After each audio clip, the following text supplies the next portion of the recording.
আমাদের যৌক্তিক দাবিগুলো আমাদের প্রশাসনকে জানাতে।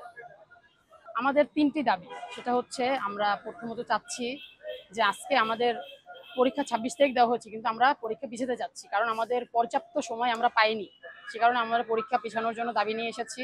আমাদের দ্বিতীয় দাবি হচ্ছে সিকিউ এবং এমসিকিউ মিলিয়ে পাস, যেটা আমাদের আগে অনেক ব্যাচগুলোই করা হয়ে এসেছে, যেটা আমরা আবারও পুনরায় পেতে যাচ্ছি। এবং আমাদের তৃতীয় দাবি হচ্ছে যে সরকার ১ মাস আগে, পরীক্ষা শুরু হওয়ার ১ মাস আগে আমাদের নতুন ৩৩টা নিয়ম বেঁধে দিয়েছে, যেটা আমাদের উপর চাপ।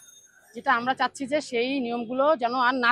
সেটা কিভাবে আমরা বৈষম্যের শিকার হচ্ছি, কারণ আমাদের আগের ব্যাচগুলো যারা পরীক্ষা দিয়েছে তারা এরকম ভাবে কোনো নতুন নিয়ম তৈরি করেনি। এবং যেহেতু ২০২৭ সাল থেকে নতুন শিক্ষা তৈরি হচ্ছে, সেখানে আমাদের কেন এই ২০২৫ সালে সে বৈষম্য শিকার করতে হবে, নতুন নিয়ম তৈরি করতে হবে, তাও পরীক্ষার ১ মাস আগে আমাদের, যেখানে মানসিক ভোগান্তি সৃষ্টি করতেছে এই ৩৩টা দাবিতে।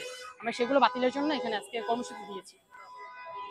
আন্দোলনে ডাক দেওয়া হয়েছে, এটা হচ্ছে কি অন্যান্য যারা কিছু কিছু ব্যক্তি আছে, যেটা আমরা জানতাম না, ফেসবুকের মাধ্যমে অনেকভাবে আন্দোলন তৈরি হয়েছিল, কিন্তু আজকে যেহেতু আমরা প্রত্যেকটা বোর্ড থেকে গ্যাদারিং করেছি এবং আমরা নিজেরা কোলাবরেট করেছি অনেকের সাথে, অনেকে এসেছে যারা আমাদের সাথে আছে, আজকে এটা সম্পূর্ণ আগেরগুলোর ভিত্তি আমরা পাইনি, নিজেরাও পাইনি, তো অনেক সেক্ষেত্রে আসা হয়নি বা অনেকে, এবং হতো অনেক সময় ঈদের ছুটি ছিল, সেক্ষেত্রে সবাই স্টুডেন্টরা বাড়িতে চলে গিয়েছিল, সেক্ষেত্রে অনেকে আসেনি, এসব কারণে আগের বার স্টুডেন্ট আসতে পারেনি। কিন্তু এবার এরকম শিক্ষার্থীরা আসতেছে এবং অনেকে এখনো যাত্রাপথে আসতেছে।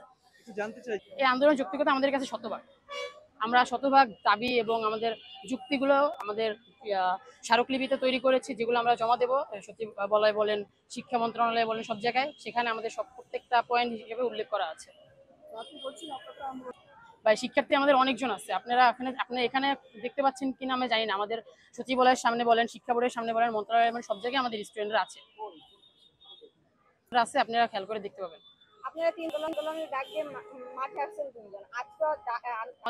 আমি একটু আগে বলেছি কেন ৪ তারিখ স্টুডেন্ট হয়নি, কারণ সেখানে আমি একটু আগে আপনাদের সেটা